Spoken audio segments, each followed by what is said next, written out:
Descartes les cuisses, Marc, et Amélie, je vous laisse la parole. Eh bien, chers auditeurs, ce soir, laissez-moi vous dire qu'on va vous cuisiner. Mais loin de toute banalité, attente ou habitude, il s'agira d'une cuisine plutôt charnelle, au plus près du naturel, dirait un des fameux DSK. Une recette complète pour vous donner corps, renforcer ou réactiver la fonction de celui ou celle que vous méritez d'être ou que vous avez peut-être perdu de vue. Une concoction magique mais scientifique qui pourrait sans nul doute faire de vous le futur Rocco ou la future Tabata, à domicile ou pas, avec ou sans caméra, dans le lavoir de Croissy-Beaubourg ou non, à vous de voir. Ce soir, nous vous proposons d'allier nourriture et désir, plaisir gustatif et appétit sexuel, bref. De quoi allier poétiquement et des plus lyriquement bouffe et touffe, alimentation et masturbation, gueuleton et fion, tambouille et couille, bectance et semences, coquerie et coquetterie, dinette et levrette pour sustentation et fellation, gastronomie et sodomie, et j'ai réussi à le caser, eucalyptus et cunilingus. Pourquoi un tel programme, me direz-vous? La chose est simple, bien que triste et commune dans nos sociétés. Il ne vous aura sans doute pas échappé que le stress constitue l'ennemi du bien-être. Vous le savez peut-être moins, mais le stress, si présent en France et ailleurs, peut inhiber votre désir. En stressant, votre corps sécrète du cortisol. Cette hormone, très utile en cas de peur dans la mesure où elle conduit votre corps à se mobiliser pour la fuite ou le combat, est des plus néfastes dans un contexte de stress chronique. De nombreuses études ont en effet établi un lien entre taux de cortisol élevé et taux de testostérone faible. Et, j'insiste sur ce point, la testostérone n'est pas l'apanage de l'homme. Elle joue également un rôle dans votre désir, mesdames. Les hommes sont souvent tentés par des substances chimiques comme le Viagra. Quelle erreur! Ces produits chers et souvent nuisibles restent des médicaments. Des effets secondaires et une accoutumance sont possibles. Pas de panique. Notre duo Descartes les cuisses va vous proposer des alternatives naturelles vous permettant d'échapper à ce piège moderne. Avec nous, boostez votre désir, rendez accro vos partenaires. Emboîtez rapidement et légalement votre moitié qui, après ces quelques préconisations, sera, c'est certain et spontanément, relié ou plutôt collé à vous. Une toile de semences vous attend, de quoi rendre circonspect et hébété n'importe quel homme araignée. Commençons par quelques conseils de base. Premier conseil, ne négligez pas les bonnes graisses. En effet, la graisse constitue la cheville ouvrière de la synthèse de la testo. Le bon gras ne doit pas effrayer. Il existe deux sortes de cholestérol, le bon et le mauvais. Privilégiez les glucides à index glycémique moyen ou bas. Consommez des protéines, réduisez les sucres rapides, limitez voire supprimez les aliments transformés. Ayez un bon équilibre par repas de vos macronutriments, glucides, lipides, protéines, tempérez votre consommation d'alcool. J'enchaîne avec une liste non exhaustive des aliments favorisant la testostérone. C'est prouvé et approuvé par votre cher serviteur. Raisins secs, le miel, le beurre de cacahuète, l'ail, les œufs, les crucifères, la pastèque, l'avoine, le cresson, le ginseng, les poissons, les asperges, les oléagineux. Petite mention spéciale pour les avocats, les bananes également, les huiles, les brocolis, etc., etc. Je continuerai avec des nutriments à consommer en plus de ceux listés juste alors. De cette façon, vous allez pouvoir varier les plaisirs et par la suite sélectionner ceux qui sont les plus efficaces pour vous. Ces aphrodisiaques vont exciter augmenter votre appétit sexuel, mais aussi avoir des effets positifs sur votre organisme. Vous allez voir que de nombreux aliments de votre quotidien possèdent des propriétés aphrodisiaques étonnantes. D'ailleurs, les anciens, et notamment les Aztèques, je ne pouvais pas m'empêcher en tant que prof d'histoire, les utilisaient pour booster leur désir. Caviar, ginseng, truffe, clou de girofle, chocolat noir, 100%, vanille, cannelle, poivre de Cayenne, thym, safran et maca.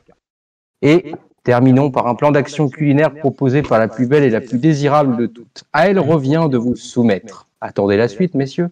Un menu répondant à ces exigences. Grâce à elle, préparez-vous à soulever la table sans recours à vos mains, messieurs, et à rendre glissant n'importe quelle surface, mesdames. Les voisins apprécieront, la femme de ménage tout autant. Après une telle entrée en matière, je vais avoir du mal à présenter. Je te laisse présenter une entrée, un plat et un dessert. Reprenons les exigences tout juste listées. Alors, tout à fait, en ayant bien étudié le sujet, évidemment, toujours très professionnel. Je vous propose un petit menu très très simple, pas quelque chose d'extraordinaire, pour booster votre libido, mesdames et messieurs. Alors en entrée, je vous propose une petite soupe froide de cresson aux petits pois à la menthe avec quelques graines de tournesol torréfiées. C'est pour apporter le petit croquant et le côté un peu chaud. Ah purée, je me sens bien. Bah oui, tu m'étonnes. Et ça me fait Ensuite, en plat, nous poursuivrons par un tartare de saumon ou de thon à la convenance, accompagné d'avocats, de pommes granny, de gingembre et d'oignons nouveaux. Tout ça accompagné d'un magnifique risotto de riz rouge au parmesan et au safran. Et pour finir, vous avez La le choix. table se soulève déjà, mesdames. Ah, bah. Et attendez la suite, parce que pour le dessert, vous avez le choix entre 2 desserts. Bah oui, faut être gourmand dans la vie, donc tant qu'à faire. Un pour les voies naturelles, un pour les voies secondaires. Oh. Disons Le que premier. ça fonctionne pour les 2. D'accord. Alors, pour le premier dessert, je vous propose un financier au matcha avec une salade de fraises à la vanille et pourquoi pas quelques graines de grenade. Oui, tout à fait. Et pour le deuxième dessert, je vous propose des cookies moelleux à l'avoine aux noix au chocolat noir avec une boule de glace à la vanille. Ça donne bien envie tout ça. Ah oui. Eh bien, chers auditeurs, vous voilà renseignés. À vous de plastronner, de séduire, de caresser pour enfin coïter. Vous savez, la philosophie nietzschéenne nous apprend l'impérieuse nécessité de toujours débuter une étude par une analyse généalogique. Ce soir, nous en avons fait l'expérience. Appliquée au sexe, cette méthodologie nous fait dire que tout commence dans votre assiette. Ontologiquement, une bonne levrette, c'est en premier lieu un solide coup de fourchette. Croyez-nous, à présent, vous ne vous contenterez plus jamais de lécher seulement votre assiette.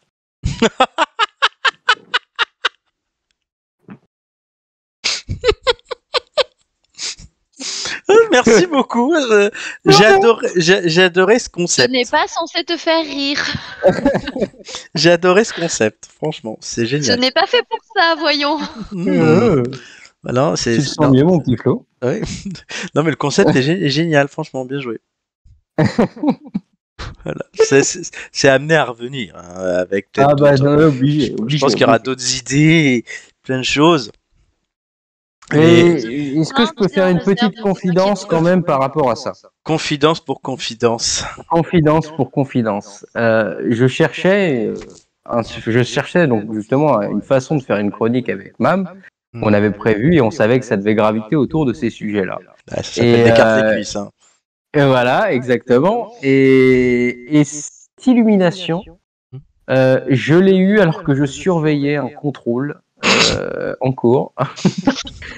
Et j'ai donc commencé à écrire. Tu surveilles bizarrement, dis-moi. Voilà, j'ai commencé à écrire cette chronique en justement surveillant un concours, comment dirais-je, un contrôle de spécialité en sciences politiques. Et j'étais là en train d'écrire mes trucs alors que les élèves me demandaient, monsieur, est-ce qu'on peut faire ci, peut faire ça.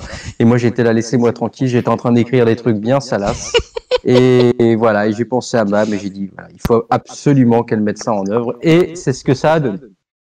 C'est génial. Non, franchement, oui. Voilà. Il y a une belle idée.